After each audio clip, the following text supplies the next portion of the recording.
원희룡 장관, 국토교통부 장관이죠. 극대노.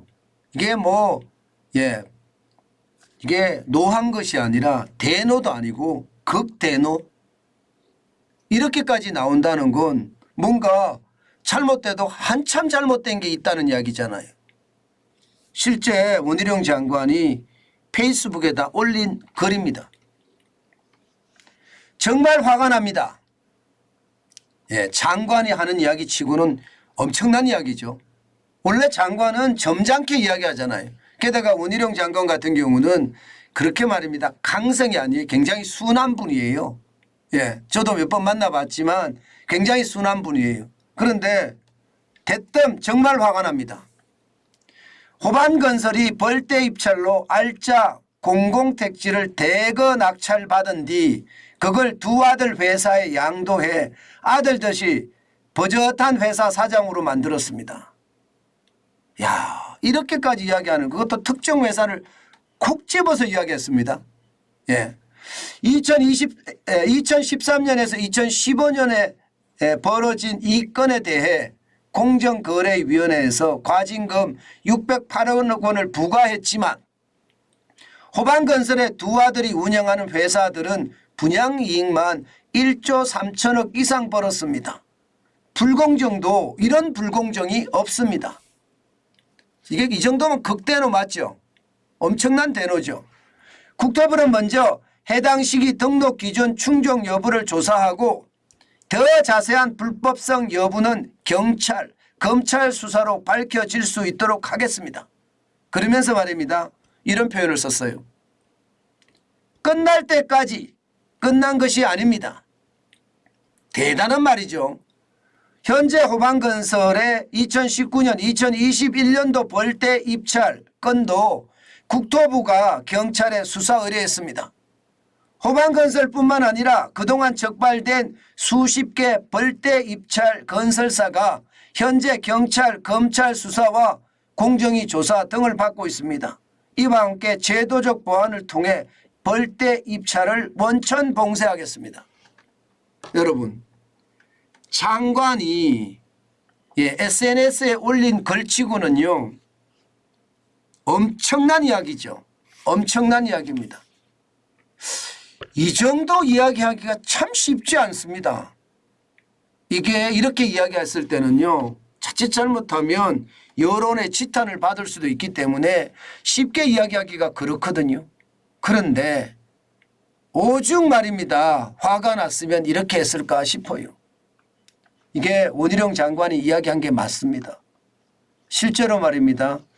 이 벌떼 입찰에서 과징금을 받은 거는 608억 원이에요. 그리고 실제 벌떼 입찰 수익은 1조 3천억 맞습니다. 벌떼 입찰은요 쉽게 말하면 정부의 어떤 이 택지 공공택지에 대해서 지금 입찰을 시작을 하면요 수많은 위장 계열사를 만들어서요 한꺼번에 넣는 거예요. 그럼 그 중에 하나는 될 거 아니에요. 그 중에 하나는 그죠? 그 중에 하나가 되면 그것을 말입니다.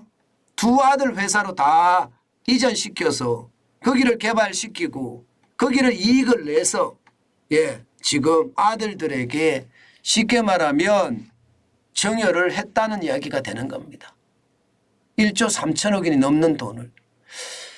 야, 참 이거를 보면서요.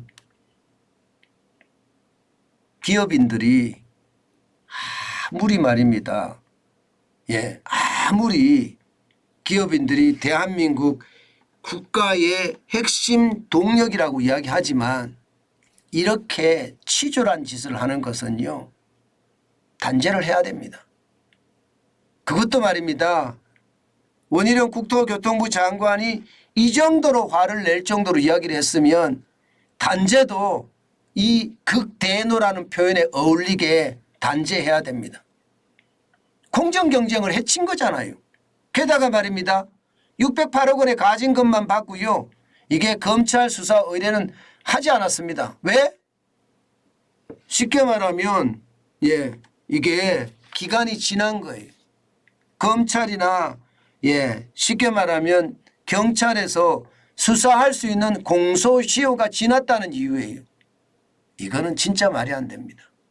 바로 이런 일 때문에 말입니다. 여러분, 대한민국의 경영자들이 욕을 먹습니다. 반기업 정서가 왜 생기겠습니까? 바로 이런 가진 자들의 더 가지기 위한 횡포, 이것이 말입니다. 예, 반기업 정서가 생기고요. 대한민국의 사회주의가 뿌리내리게 자꾸 만드는 요소거든요. 신세계 보세요, 여러분. 신세계 정용진 부회장이나 아니면 그 자식들 세금 다 내잖아요. 삼성전자 보세요. 이재용 회장이나 이부진 사장이나 다 내잖아요. 왜 이런 꼼수를 써서 이 산업계를 혼란에 빠뜨리는 건가요?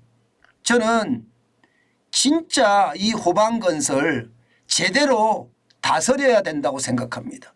제가 다스린다는 표현까지 썼습니다. 저는 무조건 기업 입장이에요. 여러분들 잘 아시고 계실 거예요. 그런데 이렇게 말입니다. 꼼수를 써서 정여를 하려고 하는 것, 이 자체가 우리 많은 선량한 기업들을 바보로 만드는 거예요. 이거 말입니다. 다 몰수해야 됩니다. 저는 그렇게 생각합니다. 법을 위반해서 이렇게 한 사실에 대해서는요, 강력한 조치를 통해서 말입니다. 이게 바로 잡아야 됩니다. 실제 정부가 분양하는 공공택지도 이게 공정 경쟁이 일어나도록 만들어야 합니다. 사실 말입니다. 호방건설만 이런 게 아니에요. 벌떼 입찰은요.